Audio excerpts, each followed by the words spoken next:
नमस्कार। मेरे ज्योतिष के YouTube चैनल ज्योतिष ज्ञान गंगा पर आपका स्वागत है। मैं हूं आचार्य महेंद्र। आज मैं बात करूंगा आपकी कुंडली के 12वें घर की।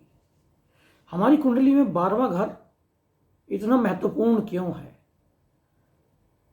इतना इम्पोर्टेंट क्यों है, इसकी मैं आज बात करूंगा और आपको बताऊंगा यदि आपके 12वें घर में कोई ग्रह है तो वह किस प्रकार के रिजल्ट देगा आपको।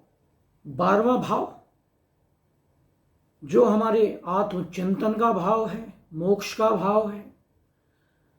यदि 12वें घर में कोई शुभ ग्रह हो, शुभ प्रभाव में हो 12वां घर, तो ऐसे लोग अक्सर देखा जाता है कि दार्शनिक बनते हैं, आध्यात्मिक गुरु बनते हैं, धर्म का चिंतन करने वाले बनते हैं, कलाकार बनते हैं।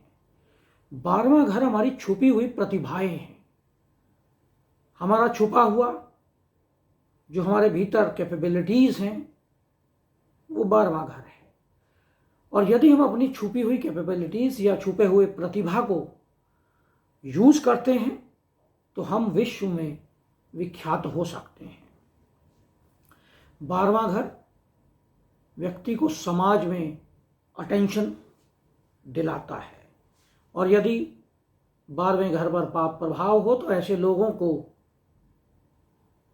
सोशल लाइफ में या सामाजिक जीवन में अटेंशन नहीं मिलती। तो हम बात करते हैं 12वें घर में कौन सा ग्रह किस प्रकार के रिजल्ट देता है। यदि हम बात करें 12वें घर में सूर्य की, यदि आपकी कुंडली में 12वें भाव में सूर्य है तो ऐसे लोग अक्सर सोसाइटी में दब के रहते हैं, सोसाइटी में उनकी पहचान नहीं होती। अक्सर ऐसे लोग सोशल लाइफ में मिक्सअप होना पसंद नहीं करते। ऐसे लोग अपने पिता से दूरी बना के रखते हैं। इनको नींद की भी प्रॉब्लम हो सकती है, नींद की समस्याएं हो सकती हैं, लेफ्ट आई में प्रॉब्लम हो सकती है। तो सूर्य 12वें भाव में यदि शुभ प्रभाव में है तो यह कुछ रिजल्ट पॉजिटिव हो जाते हैं, और अगर पाप प्रभाव में है तो यह नेगेटिव ऋण, जो नेगेटिव रिजल्ट्स हैं वह बढ़ जाते हैं। यदि 12वें भाव में आपकी चंद्रमा है तो ऐसी स्थिति में व्यक्ति को शैया सुख मिलता है। शैया सुख के लिए वह बेचैन रहता है, लेकिन उसे अक्सर अटैचमेंट नहीं मिलता, अकेलापन मिलता है। और जब चंद्रमा 12वें भाव में पीड़ित होता है, पाप प्रभाव में होता है या नीच राशि में होता है, तो ऐसे लोगों को किसी न किसी प्रकार के नशे की आदत हो जाती है, ड्रग्स लेने लगते हैं। और यदि चंद्रमा शुभ प्रभाव में है, उच्च का है, शुभ ग्रहों से दृष्ट है, तो ऐसे लोग मेडिटेशन करने लगते हैं, ध्यान में चले जाते हैं, दूसरों की देखभाल करते हैं, दूसरों का चिंतन करते हैं, निस्वार्थ लोगों की सेवा करते हैं। और यदि 12वें घर में मंगल हो तो ऐसी स्थिति में लोगों को देखा गया है कि वे अपने कामों को छुपा के करते हैं। जो भी गलत काम करते हैं उसे छुपाते हैं, डिस्क्लोज नहीं करते, भले ही उससे उन्हें कोई नुकसान क्यों ना हो जाए। गलत काम करते हैं, उसके पश्चात उन्हें कुछ समस्याएं आती हैं और उनका जो धन है, जो उनका संचित धन है या जमा पूंजी है, वह बेवजह से खर्च हो जाती है। ऐसे लोगों की शरीर में अधिक ऊर्जा होती है और अक्सर देखा जाता है कि यह कभी कभी उग्र हो जाते हैं, एग्रेसिव हो जाते हैं। समाज सेवा से दूरी बना के रखते हैं। दूसरों की हेल्प करना इन्हें अच्छा नहीं लगता। और यदि 12वें घर में बुध हो और यदि बुध मित्र राशि में है तो ऐसे लोग तीव्र बुद्धि के और लेखक हो सकते हैं। ऐसे लोग अक्सर देखा जाता है कि फिलॉसफर प्रकार तरह के होते हैं, ख्यालों में खोए रहते हैं। ऐसे लोग प्राणिक हीलर या जिसे हम रेकी हीलर भी कह सकते हैं बनते हैं। दूसरों का वैदिक पद्धति से उपचार करना इनकी एक कला होती है। और यदि 12वें भाव में देवगुरु बृहस्पति हैं तो ऐसी स्थिति में इनका विवाह अचानक होता है, अनएक्सपेक्टेड होता है अगर वह महिला है तो। ऐसे लोग अपनी जो जमा पूंजी है उसे दान कर देते हैं, दानी प्रवृत्ति के होते हैं।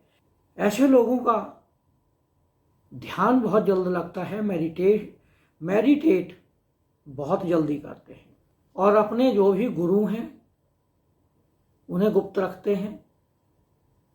गुप्त मंत्र दीक्षा ले सकते हैं, किसी को डिस्क्लोज नहीं करते हैं और अपनी बातों को छुपा के रखते हैं। बातों को बताना इन्हें अच्छा नहीं लगता। और यदि 12वें भाव में शुक्र है तो शुक्र सुंदरता का प्रतीक है। ऐसे लोगों के अपने जीवन साथी के प्रति पूर्ण समर्पण होता है, समर्पित रहते हैं अपने जीवन साथी के प्रति। अत्यधिक कामुक प्रवृत्ति के होते हैं, इसलिए वे अपने जीवन साथी के आगे पीछे घूमते रहते हैं। अपने धन को छुपा के रखते हैं, जो भी इनके पास कीमती वस्तुएं हैं उन्हें छुपा के रखते हैं।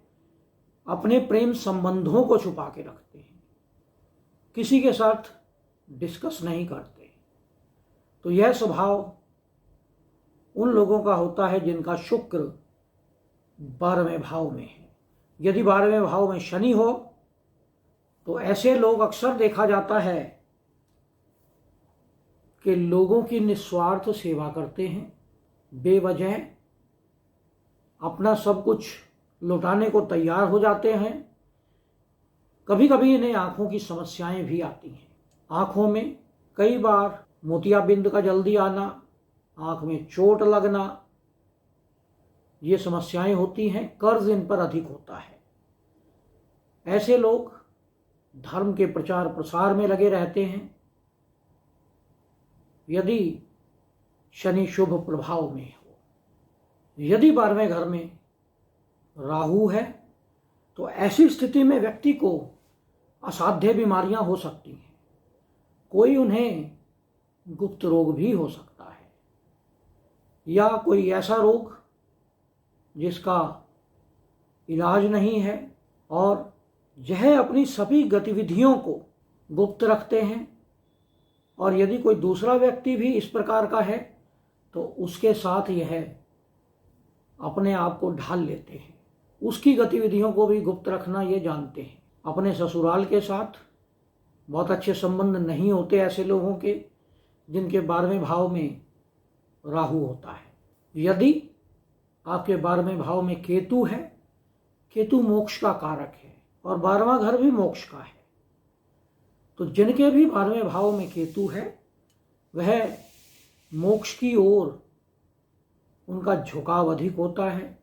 मेडिटेशन अधिक करते हैं, ध्यान अधिक करते हैं, धर्म का प्रचार प्रसार करते हैं। ऐसे लोगों में भविष्य देखने की क्षमता होती है। इंट्यूशन पावर बहुत बलवान होती है, स्ट्रॉन्ग इंट्यूशन पावर होती है। ऐसे लोग धार्मिक गुरु बन सकते हैं, प्राणिक हीलर हो सकते हैं। अकेले रहना इन्हें पसंद होता है, दूसरों के साथ मिलजुल कर रहना इन्हें अच्छा नहीं लगता। अकेले रहकर मेडिटेशन करना, भगवान का ध्यान करना, यह इनकी एक बेसिक ज़रूरत होती है। तो यह था विश्लेषण कि हमारा 12वां भाव हमारी कुंडली में इतना महत्वपूर्ण क्यों है। यह विश्लेषण आपको कैसा लगा इस पर कमेंट करें। यदि आपने हमारे चैनल को सब्सक्राइब नहीं किया है तो इसे सब्सक्राइब करें, नोटिफिकेशन बेल को अवश्य दबाएं, जिससे आने वाले सभी वीडियो आपको मिलते रहें। नमस्कार।